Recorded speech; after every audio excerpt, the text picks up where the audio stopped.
नमस्कार, स्वागत है आपका हमारा समाचार में और मैं हूं आपके साथ दिव्या शेखावत। देखिए, हमेशा मेरे प्रोग्राम में कोई ना कोई खास शख्सियत होती है, उनसे मिलवाती हूं, आपको बात करवाती हूं और कुछ ना कुछ उनसे जानने का मौका आपको मिलता है।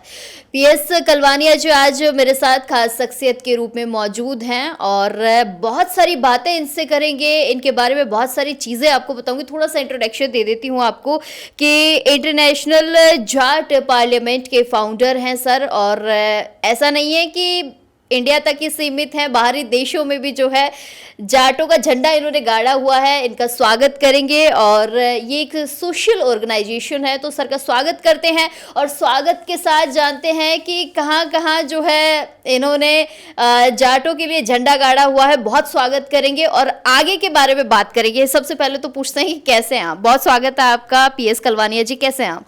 थैंक यू, धन्यवाद। हमारा समाचार न्यूज़ चैनल में आप हमारे साथ में जुड़े, इसके लिए मैं आपका धन्यवाद करता हूं। हम बढ़िया हैं और हमारा समाचार न्यूज़ चैनल भी अच्छा काम कर रहे हैं। हम आपको भी शुभकामनाएं प्रेषित करते हैं। जी, बहुत बहुत शुक्रिया आपका। अच्छा, आपसे मैं एक चीज़ जानना चाहूँगी कि आजकल जो है जाटों के बारे में हम बात करेंगे। विषय जाट ही है, क्योंकि इन दिनों जो है, चाहे आप पार्लियामेंट में देख लीजिए या राजस्थान विधानसभा में देख लीजिए, सब तरफ जाटों ही जाटों का सिक्का चल रहा है। तो मैं आज इसी विषय पर बात करूंगी। सबसे पहले हम ये जानेंगे कि इन दिनों जो है कि कई सारी संस्थाएं बन गई है जाटों को लेकर भी, और काफ़ी सारे नेता लोग जो है सक्रिय है जाटों को लेकर। क्या कुछ कहेंगे कि कहाँ जाना चाहती है जाट कौम? देखिए, समय समय के ऊपर संगठन तो परिस्थिति और स्थितियों के कारण बनते हैं और बनने भी चाहिए। अच्छा काम अगर करे तो स्वागत है सबका। जहाँ तक बात समाज को जोड़ने की और समाज के लिए काम करने की, तो हर व्यक्ति स्वतंत्र है, सामाजिक संगठन बनने चाहिए। और जितने सामाजिक संगठन बनेंगे समाज का उतना ही अच्छा विकास होगा। बस सामाजिक मुद्दों को लेके ऐसा कोई वाक्य नहीं करना चाहिए जिससे समाज में बिखराव नजर आए। एकता नजर आने के लिए हमेशा समाज को जोड़ के चलने के लिए करे तो बहुत अच्छा रहता है। अगर समाज को जोड़ने की बात है तो मुझे ऐसा लगता है कि मैंने जितना आपके बारे में सुना है वो शायद मैं बताऊंगी तो थोड़ा सा कम हो जाएगा। आपने तो इंडिया, हम जहाँ तक मैंने लोगों को देखा वो इंडिया लेवल पर ही रिप्रेजेंट करके रह जाते हैं या अपने इलाके तक ही जो है रिप्रेजेंट करके अपनी चीज़ों को रह जाते हैं, लेकिन आपने तो अपनी ऑर्गेनाइजेशन को पूरे वर्ल्ड में फैलाया है। थोड़ा सा बताइए दर्शकों को कि कहाँ कहाँ तक हम पहुँचे हैं, कैसे वहाँ से क्या रिस्पॉन्ड मिला है और यहाँ के लोगों ने कैसा प्यार दिया है। देखिए, समाज के प्यार की बदौलत ही हम आज आप लोगों के बीच में हैं। हमने इसकी शुरुआत 2020 में की थी। 1 मार्च 2020 को विज्ञान भवन में हमारे साथियों के साथ मिलकर हमने पहला अधिवेशन किया था। उसके बाद जयपुर में 2022 में किया था, फिर पंचकुला में किया था, बेंगलोर में किया था, अहमदाबाद में किया और विदेश के अंदर हमने ऑस्ट्रेलिया मेलबर्न में भी किया। और मेरठ के अंदर भी जाट अधिवेशन, जो सबसे बड़ा अधिवेशन हुआ, वो मेरठ के अंदर हुआ। और इसके अलावा भी हम जिला लेवल पे, ब्लॉक लेवल पे, विधानसभा स्तर पर, ग्राम स्तर पर भी हमने कई सम्मेलनों का आयोजन किया है। पिछले दिनों अभी पानीपत के अंदर जाट अधिवेशन था। इससे पहले हमने मेरठ के अंदर जिले लेवल का, उत्तर प्रदेश लेवल का कार्यक्रम किया था। तो ऐसे करके हर एक जगह पे कार्यक्रम कर रहे हैं और समाज का बहुत ज़्यादा प्यार और समर्थन हमारे को मिला। और इसी बदौलत एक वर्ल्ड वाइड ऑर्गेनाइजेशन के रूप में इंटरनेशनल जाट पार्लियामेंट आज सब लोगों के बीच में है और समाज के लोग एक पॉजिटिवनेस के रूप में देखते हैं कि भाई एक अच्छा समाज के अंदर सकारात्मक निर्णय जाए। और बहुत से ऑर्गेनाइजेशन हैं जो अच्छा काम कर रहे हैं। हमने भी पहले महाराजा सूरजमल की डॉक्यूमेंट्री बनाई। अभी पिछले दिनों हमने सर चौधरी छोटू राम के इतिहास को डिजिटल करने के लिए उनकी डॉक्यूमेंट्री फिल्म बना के सोशल मीडिया पर अपडेट किया। और आने वाले समय में भी इस जाट इतिहास को डिजिटल करना हमारा प्रमुख उद्देश्य है। अच्छा कलवानिया साहब, थोड़ा सा आप इतिहास की बात करें तो इतिहास से रिलेटेड ही बात करूंगी। इन दिनों भरतपुर का जो विवाद है वो सभी जानते हैं। वैसे तो मैं आपसे ये जानना चाहती हूँ, पिता पुत्र का विवाद आखिर में कहाँ तक पहुंचेगा? क्योंकि सोशल मीडिया पे मैं कुछ दिन पहले भी देख रही थी कि विश्वेंद्र जी तो कम नजर आते हैं, विवादित बयान कम देते हैं, लेकिन उनके पुत्र हैं अनिरुद्ध जी, वो बड़ी बेबाकी से अपनी बात रखते हैं। पिता पुत्र के बीच इतना बड़ा विवाद हो रहा है भरतपुर रियासत को लेकर। पिता कह रहे हैं कि तो हम जाटों से निकले हुए हैं, हम जाट हैं, हमारा इतिहास जाट रहा है, लेकिन पुत्र जो है उसके विपरीत है, वो कहते हैं हम राजपूत हैं। क्या कहेंगे? पिता पुत्र में ही नहीं बन रही, कौन जाट है कौन राजपूत है, यही समझ में नहीं आ रहा। देखिए, ये हमारा दुर्भाग्य है और बेहद दुर्भाग्यपूर्ण मुद्दा है। ये होना नहीं चाहिए था, क्योंकि देश और दुनिया में भरतपुर की रियासत को एक अलग सम्मान की दृष्टि से देखा जाता है। और विवाद तो सदियों से चले आए हैं। विवाद तो किसी के बीच भी हो सकता, पति पत्नी के बीच हो सकता, बाप बेटे के बीच, भाई भाई के बीच, ये तो चलते रहते हैं। ये तो मैंने मान लिया, लेकिन पिता पुत्र वो तो खून ही चेंज हो गया फिर तो ये सबसे बड़ा दुर्भाग्य, मैं यही तो कह रहा हूँ कि ये दुर्भाग्य है कि जब विश्वेंद्र सिंह जी कह रहे हैं कि हम जाट हैं, और आप भी इतिहास के, आप मीडिया के अंदर हो तो आप सर्च करेंगे तो जाट तो भाई 8 फिरंगी 9 गोरे लड़े जाट के 2 छोरे, ये कहावत है। विदेशी इतिहासकारों ने भी जाट रियासत के रूप में भरतपुर को माना है। तो ये तो मुझे लगता है कि अनिरुद्ध जी जो सोशल मीडिया के ऊपर ट्वीट करते हैं या जो भी वो करते हैं, वो उनको मुझे लगता है कि बड़ी कोई सदमा लगा है, झटका लगा है, या कुछ और उनके बीच मन में आया होगा, जिसकी बदौलत वो खींच मिटाने के लिए या जाटों को चिढ़ाने के लिए, या उनके क्या विचार रहे, मैं उस पर तो नहीं जाना चाहता। लेकिन मैं इतना कह सकता हूँ कि ये दुर्भाग्यपूर्ण है जब गोत्र हिंदुस्तान के अंदर पिता से आता है। तो जब पिता कह रहा है कि जाट हूँ, तो बेटे का तो इंटरकास्ट होना कोई मैटर ही नहीं करता। और रही बात, उन्हें अगर कोई किसी जाति से प्यार प्रेम अगर है तो रखे, वो तो सबको है, स्वतंत्र है। वो तो भाई राजपूत बनो, किसी जाट को ऑब्जेक्शन नहीं है, राजपूत को भी नहीं है। आजकल लोकतांत्रिक देश है, इसके अंदर संविधान में हर चीज़ जो जिसे माने वही आप मान सकते हो। धर्म भी कोई परिवर्तन करना चाहे तो कर सकता है, जो दायरे के अंदर जैसा जो कानून कहता है हिंदुस्तान का। लेकिन इसका मतलब ये नहीं है कि वो अपने पुरखों की पगड़ी को उछालें। वो दुर्भाग्यपूर्ण मुद्दा है। उन्हें इस बात को ठंडे दिमाग से सोचना चाहिए अनिरुद्ध जी को। और मैं तो यही कहूँगा कि समय का चक्कर है। आज आपके बीच लड़ाई है, जल और कुल दो एक ऐसी चीज़ होती है जिनको मिलते हुए कभी समय नहीं लगता। और जिस दिन वापस वो एक हो गए, मान लो पिता पुत्र का आज विवाद है किसी टॉपिक को लेके, एक हो गए, उस दिन क्या नज़रें झुका पाएंगे, क्या नज़रें समाज से मिला पाएंगे? उन्हें भी इसी समाज के बीच रहना, अगर भरतपुर में रहना है तो उसी सरदारी और उन्हीं महाराजा सूरजमल के सैनिकों के बीच में रहना है। तो फिर क्यों बिना बेवजह विवाद कर रहे हैं? मैं तो ईश्वर से प्रार्थना करता हूँ और सरदारी के लोगों से भी यही कहूँगा कि भाई पहला मुद्दा तो ये होना चाहिए कि महाराजा सूरजमल से लेके उनके सैनिकों ने जो बलिदान दिया, असंख्य बलिदान इस भरतपुर रियासत के लोगों ने, उनका सम्मान होना चाहिए। और पिता पुत्र का विवाद किस तरीके से सोल्व हो सकता है, समाज के लोगों को पहले तो राजीनामे की ओर प्रयास करने चाहिए। क्योंकि लड़ाई में कितनी आप लड़ लो, कितना ही कुछ भी कह लो, आज किसी के बारे में कह दो, अगर पिता पुत्र का विवाद है तो घर का विवाद है, और उसको सामाजिक तरीके से परिवार में बैठ के इसका निस्तारण करना चाहिए। कलवानिया साहब, ये घर का विवाद अब रहा नहीं है, क्योंकि मैं खुद भी, शायद मुझे ज़्यादा जानकारी नहीं होगी, लेकिन मैं जितने दिन से देख रही हूँ ये विवाद अब ये इंटरनेशनल विवाद हो गया है एक तरीके से, कि पिता कह रहे भाई मैं तो जाट हूँ मुझे मान लो, और बेटा कह रहा है नहीं मैं तो राजपूत हूँ। और कई जगह तो मैंने ये भी सुन लिया कि उन्होंने तो, कई लोगों ने तो महाराजा सूरजमल जी तक को कह दिया कि वो भी जो है राजपूत हैं। कई नेताओं के बयान है, ये जानते होंगे आप, मैं नाम लूँगी तो ठीक नहीं है, आप ही बताइए। देखिए, किसी दूसरे नेता ने या किसी दूसरे व्यक्ति ने तो आज तक किसी ने कहा नहीं सिवाय अनिरुद्ध जी के।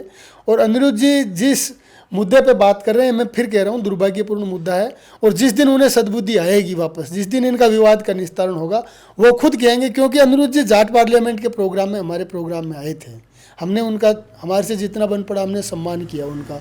आगे भी अगर वो जाट रहेंगे तो हम उनका सम्मान करेंगे। मैं ही नहीं, गाँव देहात में अंतिम पंक्ति में बैठा व्यक्ति भी उनका सम्मान करेगा। वो सम्मान तब होगा जब वो महाराजा विश्वेंद्र सिंह जी का सम्मान करेंगे।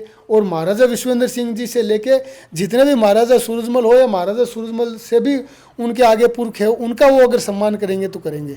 अगर उनके नाम से, अनिरुद्ध जी के नाम से, अगर विश्वेंद्र सिंह जी की हिस्ट्री या भरतपुर की बाकी पुरखों की हिस्ट्री, अगर पिता की हिस्ट्री निकालें, तो दादा और परदादाओं की अगर हिस्ट्री निकालें, तो अनिरुद्ध जी 1 अरब 40 करोड़ लोगों में कहाँ आप उन्हें देखते हैं? आप खुद समझिए। उनकी पहचान अगर कोई है तो भरतपुर की रियासत और उनके पिता से उन्हें पहचान मिली। और पहचान अगर पिता ने दी है तो उस पहचान को संभाल के रखना उनकी मोरल दायित्व बनता है, उनका नैतिक दायित्व बनता है, उनकी ड्यूटी बनती है। और अगर उसे वो सोशल मीडिया पे इस तरीके से ट्वीट करेंगे, और उसके नीचे हर कोई व्यक्ति ट्वीट तो जो सोशल मीडिया चलाता है कोई कर देता है, उनके नीचे जितने गंदे और भद्दे कमेंट आ रहे हैं, तो ये एक महाराजा का लेवल नहीं। उन्हें सोच के आंकलन करना चाहिए इस बात का कि भाई मैं किस रास्ते पे जा रहा हूँ। एक ज़माना यूँ था, कोई भरतपुर रियासत के ऊपर हल्का सा भी अगर कोई कमेंट कर दे तो देश और दुनिया में उबाल आ जाता।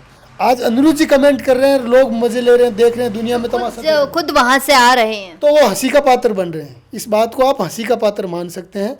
मैं अनिरुद्ध जी से, उनकी माता जी से भी निवेदन करूंगा, दिव्या सिंह जी से, क्योंकि उन्हें भी पता है परिवार का विवाद है, इसे निस्तारण करो, बैठ के करो। और नहीं हो सकता बिरादरी के बीच जाओ, बिरादरी के बीच, लेकिन बिरादरी की पगड़ी को उछालने का काम और उनको राइट नहीं है, ये काम उन्हें नहीं करना होगा। और आज वो कर रहे हैं, करें, हमें तो कोई नुकसान होने वाला नहीं है।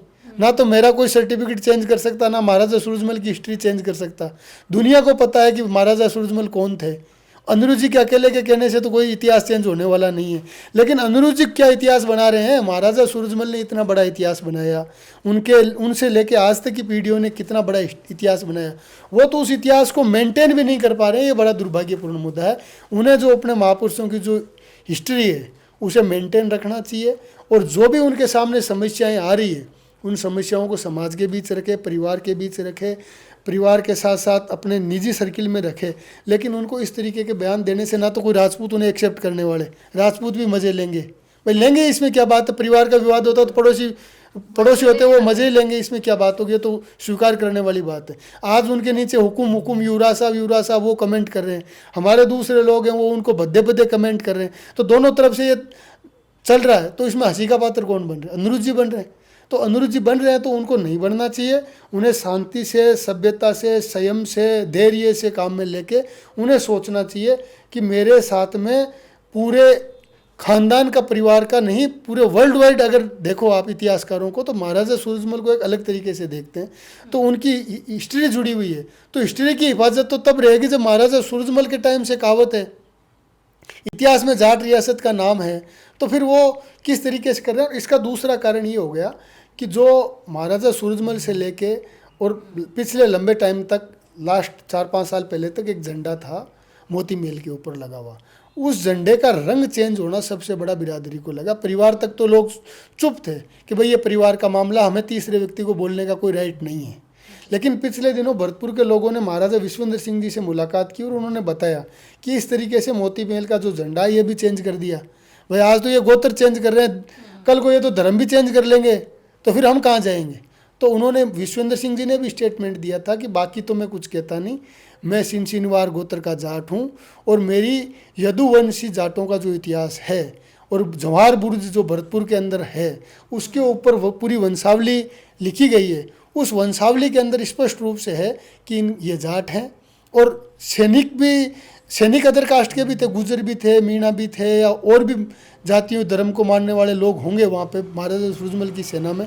लेकिन जो महाराजा सूरजमल, महाराजा जवाहर सिंह और ये जो वंशावली है ये प्योर जाट वंशावली है। हमने हिस्ट्री में भी अध्ययन किया है, मैंने महाराजा सूरजमल के ऊपर एक डॉक्यूमेंट्री फिल्म बनाई है, उसके माध्यम से भी मुझे तो कहीं इतिहास में ये नज़र नहीं आया कि भाई ये राजपूत है, मुझे तो कभी कोई इस तरीके का नज़र नहीं आया। आज मैं मेरे बारे में कुछ भी कह दूँ, लेकिन मेरा दादा, मेरा पिता कुछ कह रहा है, उस बात की वैल्यू होगी, क्योंकि मेरी पहचान मेरे पिता से है। और अगर उनकी हिस्ट्री से अगर ये टॉपिक निकाल दें, भरतपुर की टॉपिक निकाल दें, या विश्वेंद्र सिंह जी की हिस्ट्री को अगर अलग कर दें, भरतपुर, विश्वेंद्र सिंह जी और उनके पूर्वजों की, तो अनिरुद्ध जी के पास क्या बचेगा? कुछ भी नहीं बचेगा। वो भी देश के आम नागरिक है, फिर उनमें और बाकी लोगों में क्या फ़र्क है। इसलिए अनिरुद्ध जी को सोचना चाहिए, गुस्से को ठंडे दिमाग से, शांत मन से सोचना चाहिए, चिंतन और मनन करना चाहिए। और हमारे अंदर तो हम भी कई बार अग्रेसिव होकर उनके बारे में बोलते हैं। क्यों बोलते हैं? भाई हमारा इतिहास आपसे भावनाएं जुड़ी हुई है, और अगर कोई सेना का कमांडर सेनापति होता है उसकी ड्यूटी ज़्यादा बनती है। तो अनिरुद्ध जी को तो लोग भरतपुर रियासत के अगले वारिस के रूप में देख रहे हैं, और वारिस खुद ही अगर रायता फैलाने में लगे हुए हैं तो ये दुर्भाग्यपूर्ण है। और गुस्सा जनता का इसलिए जायज़ है क्योंकि उनकी सोच उनके प्रति है, और अनिरुद्ध जी को उनकी भावनाओं का सम्मान करते हुए उन्हें अपनी जो की हुई गलती है इसे भूलते हुए, इस पे मिट्टी डालते हुए आगे बढ़ना चाहिए। महाराजा विश्वेंद्र सिंह जी का सम्मान करना चाहिए, उनके साथ जुड़ना चाहिए। विवाद हो सकता है, कोई बड़ी बात नहीं है। विवाद तो देश के प्रधानमंत्रियों के परिवारों में नहीं हुआ क्या? सोनिया गांधी और ये जो मेनका गांधी है, जो इंदिरा गांधी के 2 बेटे थे, इनमें विवाद हो गया, बड़े बड़े लोगों में हो गया, हमारे अंदर हो गया, किसी में भी हो सकता है विवाद। तो विवाद कोई बड़ी चीज़ नहीं, लेकिन उसे मार्केट में अलग तरीके से उछालना ये बड़ा मुद्दा बनता है। तो ये दुर्भाग्य है। और मैं अनिरुद्ध जी से भी कहूँगा, और महाराजा विश्वेंद्र सिंह जी के वर्कर और उनके जो समर्थक हैं उनसे भी निवेदन करता हूं कि ये दुर्भाग्यपूर्ण है। पहले तो पिता और पुत्र के बीच राजीनामे की बात करनी चाहिए, उन्हें परिवार को एक रखना चाहिए। झंडे का विवाद है तो जो वहाँ की जो जनता है, महाराजा सूरजमल के जो सैनिक रहे हैं उन्होंने भी बलिदान दिया। केवल अकेले महाराजा सूरजमल की ताकत तो पूरी भरतपुर की रियासत की जो सैनिक थे वो थे ना, एक व्यक्ति थोड़ी कर सकता। वो तो राजा थे, महाराजा थे, हमारे हिज हाइनेस थे, सम्मान के प्रतीक थे, शौर्य के प्रतीक थे। लेकिन उन्होंने जिन लोगों ने, असंख्य लोगों ने बलिदान दिया है, उनकी भावनाएं जुड़ी हुई है, उनका सम्मान करना चाहिए अनिरुद्ध जी को। और इस तरीके की बचपनी बातें नहीं करके उनको एक मजबूत, उनके अंदर भविष्य का एक विजनरी भरतपुर रियासत को, जो उनके पुरखों ने इतना बड़ा इतिहास बनाया, तो मैं तो ये मानता हूँ कि छोटी छोटी बातों को भूल के उन्हें उनसे प्रेरणा लेकर, महाराजा सूरजमल से प्रेरणा लेकर उनको उनसे भी अधिक काम करने चाहिए, तभी तो मजा है। मेरे पिताजी ने, मेरे दादाजी ने खेती की गांव में, और मैं आज आके आप मीडिया के कैमरे के सामने आके बैठ रहा हूँ, तो ये मेरी एक छोटी सी उपलब्धि हो सकती है। मैंने फील्ड चेंज कर लिया मान लो, तो अनिरुद्ध जी का तो बहुत बड़ा एम्पायर है, उन्हें यहाँ कहाँ उलझना चाहिए, उनको बड़ी हिस्ट्री के अंदर जाना चाहिए और ये छोटी मोटी बातों को भूल के उन्हें फिर वापस मुख्य धारा में आना चाहिए। हो सकता है उनका कोई अलग मैटर हो, उनकी कोई पर्सनल लाइफ हो या क्या मैटर हो, ये मुझे तो कुछ भी नहीं पता। जब जाट पार्लियामेंट के प्रोग्राम में आए तो बड़ी अच्छी अच्छी बातें की थी, जाटों के बारे में बातें की थी, जाटों को आगे बढ़ाने की बातें की थी। आज वो खुद ही भटक गए तो हमें भी झटका लगता है। लोग हमारे को भी कमेंट करते हैं कि वो कहाँ है तुम्हारा अनिरुद्ध सिंह, तुम कहाँ थे उस दिन, हम कहते थे ना ये ऐसे हैं वैसे हैं। आज क्या स्थिति हो गई, तो दुर्भाग्यपूर्ण है। मैं पुनः निवेदन करूंगा आपके माध्यम से कि इस विवाद का निस्तारण होना चाहिए, शांतिपूर्ण तरीके से बैठ के होना चाहिए। शांतिपूर्ण तरीके से नहीं हो तो फिर तो जो होना है वो ऊपर वाला जाने और वहाँ की रियासत और वहाँ के लोग जाने। हमारी भावनाएं ठेस हुई है, हमें भी दुख है, और मुझे ही नहीं प्रत्येक व्यक्ति को दुख है, सर्व समाज के लोगों को दुख। कुछ एक लोग हैं जो हंसी मजाक करते होंगे या कुछ कमेंटबाजी करने में सोशल मीडिया पे ध्यान रखते हो, बाकी पूरे समुदाय के अंदर, सर्व समाज के अंदर रोष है इस बात का। अच्छा, मुझे एक बात बताइए, 21 तारीख को भरतपुर पहुंचने की भी कई ऐसे पोस्टें वायरल हो रही है कि ये झंडे वाला जो जिक्र किया है आपने कि इसको बदलने की भी बात कही जा रही है। काफ़ी सारे लोग कह रहे हैं कि 21 तारीख को भरतपुर पहुंचेंगे, भरतपुर चलेंगे। क्या आपको लगता है कि पिता पुत्र का आमना सामना होगा, पिता पुत्र बात करेंगे इस झंडे को लेकर, क्या कहेंगे? देखिए, मैं तो यही चाहता हूँ पिता पुत्र बात करे और जो पिता के है वो चीज़ माननी चाहिए, क्योंकि बुजुर्ग परिवार का व्यक्ति जो होता है, सीनियर व्यक्ति होता है, वो कभी गलत नहीं कहता। हम भी जोश जोश में कई बार कोई गलती कर बैठते हैं तो हमारे बुजुर्ग होते हैं, परिवार के मुखिया होते हैं, वो कहते हैं शांत रहे, और फिर हम उनके कहने से शांत रहते हैं तो वापस स्थितियाँ नॉर्मल हो जाती हैं। तो आज अनिरुद्ध जी युवा हैं, उनके अंदर कुछ गलतफहमी हो गई है या कुछ भी हुआ है उनको, या किसी ने बहकाया है, तो अगर उन्हें अपने पिता से सबसे बड़ी सलाह लेनी चाहिए, क्योंकि पिता कभी भी नहीं चाहेगा कि मेरा बेटा गलत रास्ते पे जाए। इस दुनिया के अंदर माँ और बाप दो ही ऐसी चीज़ होती है जो खुद से बढ़कर बेटे को चाहते हैं। तो पिता कभी नहीं चाहेगा कि मेरा बेटा कमज़ोर हो, मेरा बेटे की फजीती हो, मेरे बेटे की इज्जत जाए, कभी कोई भी बेटा नहीं चाहेगा। और बेटा कितना ही गलत रास्ते पे चला जाए, बेटा बेटा होता है। आज मैं आपके चैनल के माध्यम से मैं कह रहा हूँ, एक दिन आप याद रखना, वो दिन भी आएगा जब वो विश्वेंद्र सिंह जी और अनिरुद्ध जी फिर एक होंगे, फिर पटरी पे बात आएगी और हम सबको भी खुशी होगी। खुशी होनी चाहिए। ये तो 21 तारीख का जो कॉल है, ये भरतपुर की सरदारी का कॉल है, मैं इसका समर्थन भी करता हूँ, क्योंकि मैं भी एक जाट हूँ। और वहाँ पे केवल जाट नहीं आएंगे, आप देखना, वहाँ पे जो पूर्व सांसद पंडित रामकिशन जी, उन्होंने भी इसी 21 तारीख का समर्थन किया है। एक MP है, उन्होंने गुर्जर समाज से भी हैं, और जितनी भी भरतपुर की रियासतें हैं, और बाहर से भी, हरियाणा, उत्तर प्रदेश, राजस्थान, हर जगह से लोग आएंगे, तो उनका स्वागत करना चाहिए अनिरुद्ध जी को भी। और जो जनता के है, राजा वही है जो प्रजा माने, तो प्रजा का सम्मान उन्हें करना चाहिए। और यहाँ की जो जनता कह रही है कि हमारी भावना आहत हो रही है, तो उनको समाज के बीच में आके उनकी बात को सुनना चाहिए। और जो जनता कहे और जो जनता कह रही है कि हमारा झंडा, पुराना झंडा वापस लगाओ, तो लगाना चाहिए। अनिरुद्ध जी को आके इस बात की पहल करनी चाहिए। और अगर वो पहल करेंगे तो छोटे नहीं होंगे अनिरुद्ध जी, उनका कद समाज के अंदर बढ़ेगा। लेकिन ये छोटी छोटी जो ट्विटर पे जो एक्स पे ये खेल रहे हैं ना, ये उनका लेवल नहीं है, अनिरुद्ध सिंह का लेवल नहीं है कि वो इस तरीके की बात करें, क्योंकि उनके एक शब्द के ऊपर दुनिया को ये रहना चाहिए कि आज उन्होंने क्या बोला है। जैसे आज विश्वेंद्र सिंह जी है, कितनी बार बोला, कितने बड़े ये कितने एपिसोड हो गए, लेकिन विश्वेंद्र सिंह जी ने शॉर्ट एंड स्वीट एक लाइन में उन्होंने अपनी बात कह दी, क्योंकि उन्हें पता है कि आज मैं कुछ बोलूँगा, कल परिस्थितियाँ चेंज होगी, यही बातें मुझे वापस आएगी। ये कहावत है ना कि दुश्मनी जमकर करो, लेकिन ये गुंजाइश रहे कि जब कभी हम दोस्त हो जाएं तो हमारी नज़रें ना झुके। तो अनिरुद्ध जी को उतना ही बोलना चाहिए जितना अगर किसी दिन उनके अंदर फिर से वापस ये प्यार प्रेम अगर कम्युनिटी का है, उनका जो अंदर का जो जाटपन है वो वापस किसी दिन आ गया उनके अंदर, तो फिर वो क्या जवाब देंगे। तो इसलिए उन्हें सोचना चाहिए, समझना चाहिए, और आएगा एक दिन, क्योंकि डीएनए होता है वो उबाल मारता है, और एक ना एक दिन, आज वो गुस्से में कुछ भी बोल रहे होंगे लेकिन एक दिन फिर आएंगे, फिर नेतृत्व करेंगे, आप देखना, समय है ये।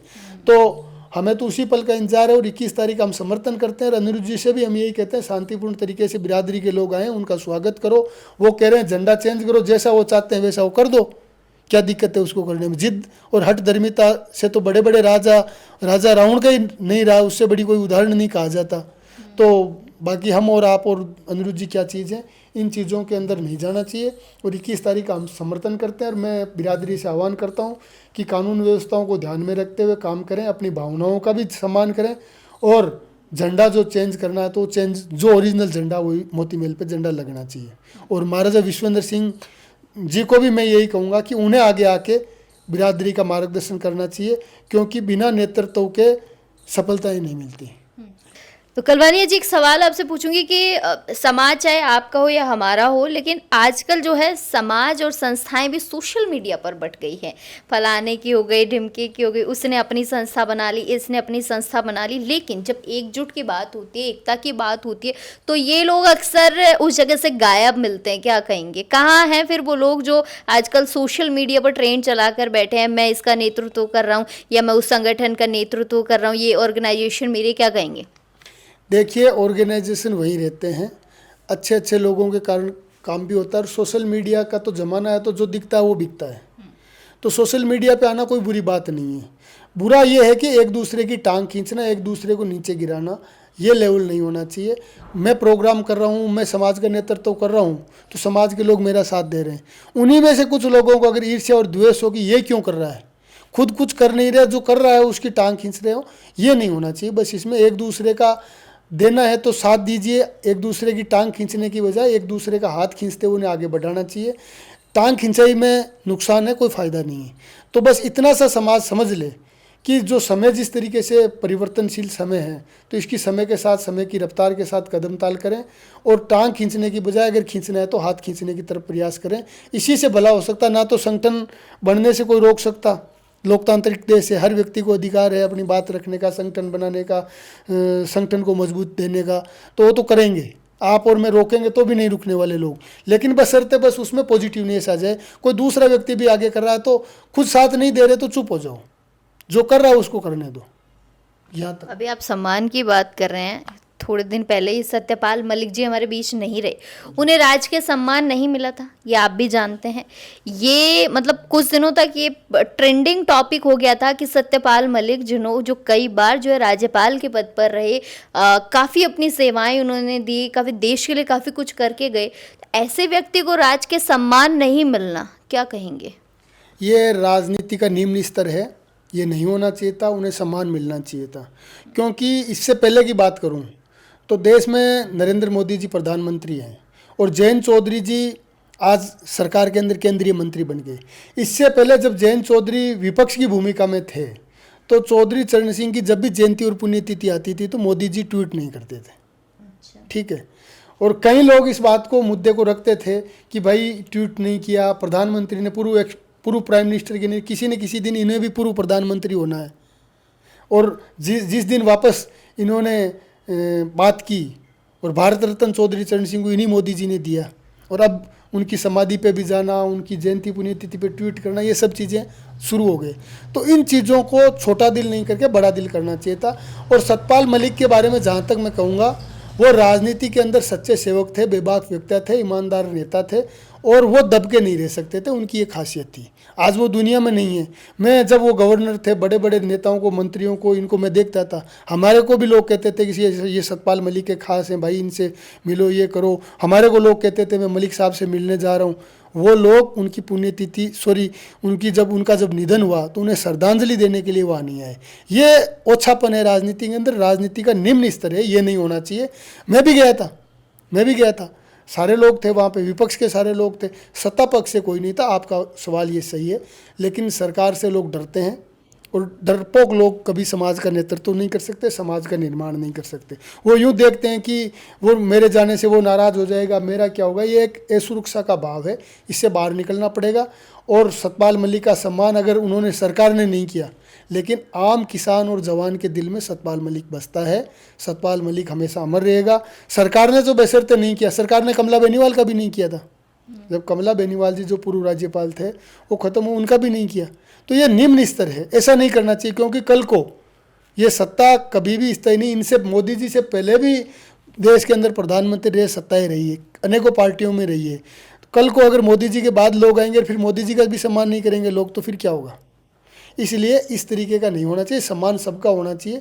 और निधन के बाद तो इस तरीके की बात ही नहीं होती, क्योंकि निधन होने के बाद तो उनके अंतिम संस्कार में हमारे बुजुर्ग कहते हैं किसी से बने या नहीं बने, लेकिन निधन होने के बाद उसके अंतिम संस्कार में जाना, श्रद्धा सुमन अर्पित करना, ये तो एक हमारा सामाजिक ताना बाना है। तो ये निम्न स्तरता नहीं होना चाहिए था। समाज में रोष है और आगे भी इस बात का मैं मानता हूँ कि जब कभी भी इस चीज़ का होगा तो ये गंभीरता से समाज और सरकार के सामने बड़ा मुद्दा रहेगा। एक सवाल इससे रिलेटेड और पूछूंगी कि जगदीप धनखड़ जी हमारे उपराष्ट्रपति रहे हैं, क्या आपको ऐसा लगता है कि उन्हें उपराष्ट्रपति पद से हटाया गया था आनन फानन में जिस तरीके से अचानक से उन्होंने ये डिक्लेयर कर दिया था कि अब वो उपराष्ट्रपति पद से जो है इस्तीफा दे रहे हैं? पहला सवाल तो ये पूछूंगी, क्या उन्होंने खुद से इस्तीफा दिया होगा, किसी ने मजबूर किया होगा, क्या वजह रही होगी?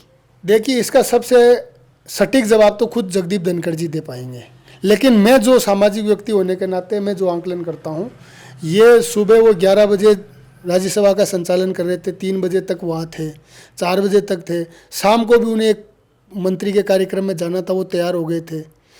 ये सरकार ने उनसे इस्तीफा दिलवाया है। इस्तीफा टाइप करके वो डायरेक्ट या तो प्रधानमंत्री के घर से या गृह मंत्री के वहाँ से ही इस्तीफा आया है, और उन्होंने उनसे तो केवल बोला है कि आप साइन कर दीजिए। उन्होंने साइन किया और उन्हें राष्ट्रपति भवन ले जाके उनसे इस्तीफा दिलवाया गया है।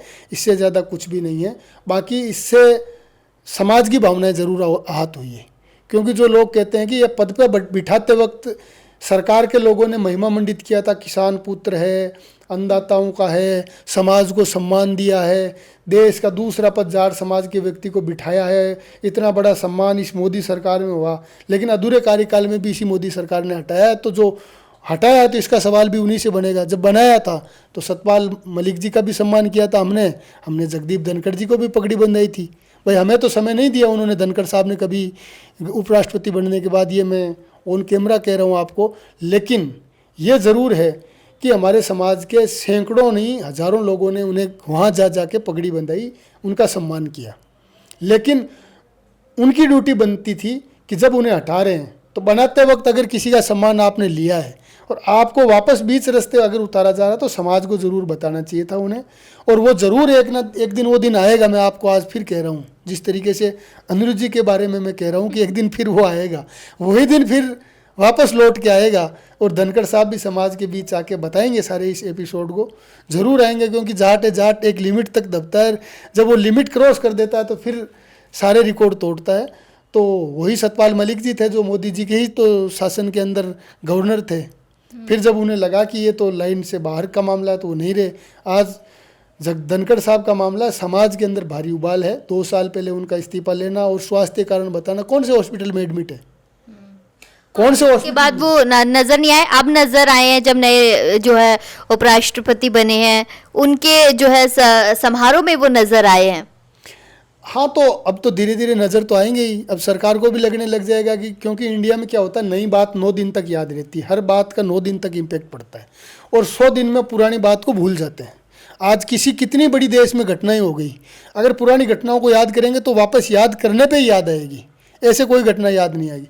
तो सरकार ये सोचती है कि 9 दिन बाद ख़त्म हो जाएगा। आज 50 दिन हो गए, 60 दिन हो गए, 2 महीने हो गए, 100 दिन बाद जब बोलेंगे, लेकिन उन्हें पहले बोलना चाहिए। समय पे कोई व्यक्ति बोलता है, उसकी बात को सुनी जाती है, उसका सम्मान किया जाता है। सतपाल मलिक जी पद पे थे और उन्होंने किसानों का फेवर किया। तो उनके जाने के बाद भी पहले देश के ऐसे नेता हैं जो विपक्ष में रहते हुए उनकी आज भी जयंती और पुण्यतिथि के कार्यक्रम तो साल भर बाद होंगे जब उनकी जयंती पुण्यतिथि आएगी। आज भी उनकी श्रद्धांजलि सभाओं का सिलसिला चल रहा है गाँवों के अंदर। आज सतपाल मलिक की श्रद्धांजलि सभा जयपुर में है, कहीं पर है, अलग अलग पूरे देश में श्रद्धांजलि सभाओं का आयोजन हुआ है सतपाल मलिक का। तो जगदीप धनखड़ जी को इस बात का सोचना चाहिए और उनके अंदर जो जाटपन है उस जाटपन को वापस लाके उन्हें बोलना चाहिए, बिरादरी को बताना चाहिए। बिरादरी इंतजार कर रही है, बिरादरी उनसे दूर नहीं है। कहीं धनखड़ साहब को ये महसूस हो रहा हो कि भाई जाट समाज मेरी बात को सुनेगा कि नहीं सुनेगा, पूरा ध्यानपूर्वक सुनेगा, पूरा साथ देगा।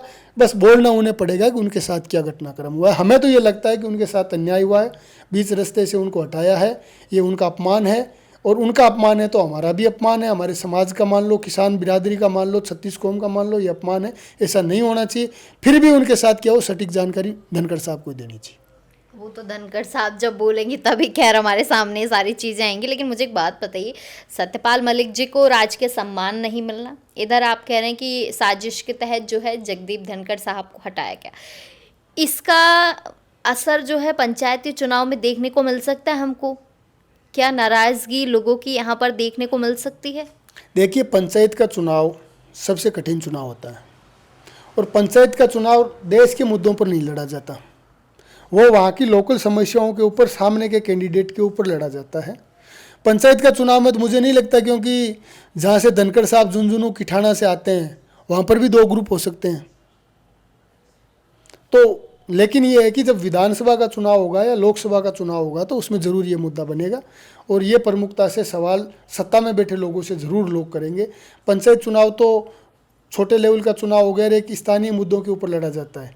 लेकिन जब नेशनल इश्यूज आएंगे तो उसके अंदर ये इश्यूज आग नहीं, बम की तरह विस्फोट के रूप में तैयार रहना पड़ेगा इसको झेलने के लिए, क्योंकि ये मुद्दा बड़ा मुद्दा है और इस मुद्दे के ऊपर सरकार से सवाल जवाब होंगे।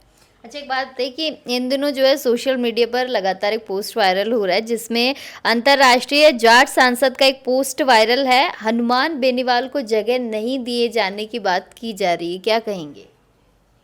हनुमान बेनीवाल हमारे समाज के नेता हैं, 2 बार के सांसद हैं, 4 बार विधायक रहे, उनके पिताजी विधायक रहे, भाई विधायक रहे और आज भी जहाँ कहीं पर भी आंदोलन होते हैं तो उनका नेतृत्व करते हैं। लाखों लोग उनके फेवर में आते हैं तो हम उनका सम्मान करते हैं। ऐसा कभी कोई मेरी तरफ से तो कभी इशू नहीं रहा और आप जिस पोस्ट की बात कर रहे हैं उससे मेरा कोई संबंध नहीं है।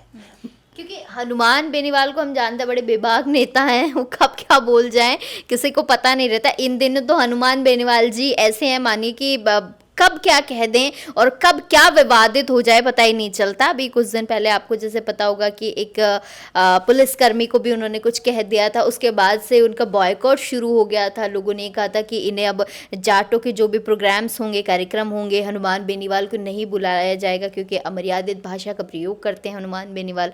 क्या कहेंगे? देखिए, मैं तो उनके बारे में कोई नेगेटिव टिप्पणी करने की स्थिति में रहूँगा नहीं, क्योंकि वो हमारे समाज के नेता, मैं समाज का काम करता हूँ।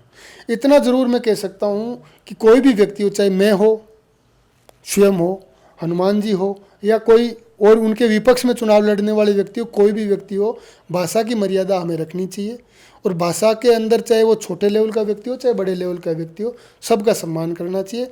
और मुझे लगता है कि उनका बाइकाट तो मुझे लगा नहीं कोई कर पाएगा, क्योंकि इस टाइम तो हनुमान बेनीवाल अपने आप में उनकी लहर है तो वो कर रहे हैं और समाज को न्याय दिलाने की बात है तो उन्हें दिलाना चाहिए, क्योंकि समाज उनकी तरफ देख रहा है।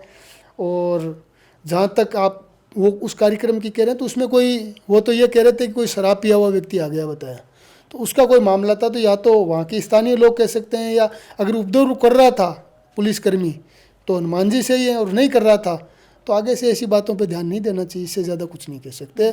लेकिन ये है कि हनुमान बेनीवाल हमारे समाज के नेता हैं, बड़े नेता हैं, बेबाक वक्ता हैं और आगे बढ़ेंगे और तो समाज को ही फ़ायदा होगा, बशर्ते बस एक दूसरे की टांग खींचने की बजाय हमें एक दूसरे का हाथ खींचने की ओर आगे बढ़ना चाहिए। बिल्कुल, बात तो ठीक कह रहे हैं। अच्छा, एक दो सवाल और पूछूंगी आपसे कि जाट समाज को केंद्र सरकार में उचित जो है प्रतिनिधित्व नहीं मिल रहा है, इसको लेकर क्या कुछ कहेंगे? हाँ, ये बात सही है। एक ज़माना था जब हमारे केंद्र में 2-2, 3-3, 4-4 मंत्री हुआ करते थे। देश के प्रधानमंत्री का निर्धारण हमारे समाज के नेता करते, देश का अगला प्रधानमंत्री कौन बनेगा ये भी हमारे लोग निर्धारित करते थे। कि देश का स्टेट के अंदर जो स्टेट है इनके मुख्यमंत्री हमारे लोगों के इशारे पे बदले जाते थे। आज हमारा समाज राजनीतिक रूप से एक संक्रमण काल के दौर से गुजर रहा है और आज स्थितियां ये हो गई है कि देश की कैबिनेट में एक भी जाट का बेटा मंत्री नहीं है। राज्य मंत्री के रूप में जयंत चौधरी जी है, भागीरथ जी हैं, ऐसे हैं, लेकिन राज्य मंत्री का कितना वजूद होता है मुझे ज़्यादा उसके बारे में कहने की ज़रूरत नहीं, क्योंकि पढ़े लिखे लोगों को सबको पता है। तो समाज का प्रतिनिधित्व मिलना चाहिए और यही बात मैं फिर दोहराना चाहूँगा कि हमारे समाज में और सर्व समाज में कहावत है कि उसूलों पे हाथ आए तो टकराना ज़रूरी है, जिंदा हो तो जिंदा नज़र आना ज़रूरी है। तो अगर आज हमारे समाज के लोगों के साथ में अन्याय और अत्याचार हो रहा है तो आने वाले समय में जब चुनाव आएंगे तब मिलके इन चीज़ों का भी जवाब लेंगे, क्योंकि पिछले चुनाव के वक्त ये भी मुद्दा बना था कि भाई कैबिनेट में जगह नहीं है, मान सम्मान नहीं है। तब चुनाव हुए थे, तब जगदीप धनखड़ जी के रूप में उन्होंने कहा था कि देश की उपराष्ट्रपति की पोस्ट पे जाट को बिठा रखा है, जाट को हमने सम्मान किया, किसान पुत्र का सम्मान किया है। अब अगर उन्हें हटाया है तो हम तो यही मांग करेंगे कि भाई देश के अंदर आगामी समय के अंदर हमें उचित प्रतिनिधित्व मिला जाए। और राजस्थान में तो जाटों को आरक्षण है, देश के जाटों को भी आरक्षण मिलना चाहिए, धौलपुर भरतपुर के जाटों के आरक्षण को भी 9वीं अनुसूची में डाल के उनका सम्मान करना चाहिए। अच्छा, एक आखिरी सवाल पूछेंगे कि ये तो बहुत सारी बातें आज हमने कर ली, भरतपुर रियासत से लेकर आज हम पार्लियामेंट तक पहुंच गए। मुझे एक बात बताइए, आपकी क्या तैयारियां हैं, क्या आगे के प्लान्स हैं आपके, कैसे जाट समाज को एक साथ लेकर कुछ नया करने की आप तैयारी कर रहे हैं? क्योंकि ऑर्गेनाइजेशन देखिए आपका भी बहुत बड़ा है, तो क्या नए प्लान्स हैं? हमारे अभी स्टेट लेवल पे और ज़िला लेवल पे कार्यक्रम चल रहे हैं इंटरनेशनल जाट पार्लियामेंट के, जिसमें हम राजस्थान में भी कार्यक्रम आगामी दिनों में हम ज़िला लेवल पे करेंगे, स्टेट लेवल पे भी करेंगे। हरियाणा के अंदर अभी स्टेट लेवल के कार्यक्रम हमने किए हैं। उत्तर प्रदेश में हमारे निरंतर चल रहे हैं। अगले रविवार को भी हमारा उत्तर प्रदेश के नोएडा में बड़ा कार्यक्रम जाट महासम्मेलन के रूप में होगा। एक बार पूरे देश में कार्यक्रम करके फिर से नए संगठन के रूप में, नए नेतृत्व के रूप में हम खड़ा करेंगे और आने वाले समय में बड़े लेवल पे हम हर जगह पे, दिल्ली हो, जयपुर हो, लखनऊ हो, हरियाणा की राजधानी पंचकुला, चंडीगढ़ हो, हर जगह पे कार्यक्रम हम करेंगे और जितने भी हमारे मुद्दे इश्यूज़ हैं उन इश्यूज़ को फिर से हम सरकार के सामने रखेंगे और मांगे मनवाने के लिए हम प्रयास भी करेंगे। सत्ता में बैठे लोगों से, विपक्ष में बैठे लोगों से, सबसे मिलके हमारे समाज का नया नेतृत्व आगे बढ़े और किसी भी व्यक्ति को अगर ज़रूरत हो उस व्यक्ति का हम साथ दें। इसी लेवल पे हम लोग बड़े लेवल पे हम कार्यक्रम करेंगे। विदेश में भी हमारे कार्यक्रम आगामी समय में होंगे। चलिए, बहुत शुक्रिया PS कलवानिया जी, बहुत सारा आज आपने समय दे दिया, बहुत सारी बातें कर ली। फिर ज़रूर मैं आपसे किसी मुद्दे को लेकर बात करूंगी। तो ये थे मेरे साथ खास शख्सियत के रूप में PS कलवानिया जी। काफ़ी सारी बातें आज जो है हमने जाटों के बारे में बात कर ली है। तो आज जो भी इस प्रोग्राम को देखेंगे, ख़ास तौर पर जो जाट ऑडियंस है वो तो बहुत खुश होने वाली है। तो वापस मिलेंगे फिर से किसी नई शख्सियत के साथ, नए एपिसोड में। काफ़ी सारी चीज़ें फिर से जानेंगे, क्या कुछ नया घटित हो रहा है देश विदेश में, वो भी आप तक पहुंचाएंगे। लेकिन आपको क्या करना है, तमाम छोटी बड़ी अपडेट्स के लिए बने रहना है हमारा समाचार के साथ। नमस्कार।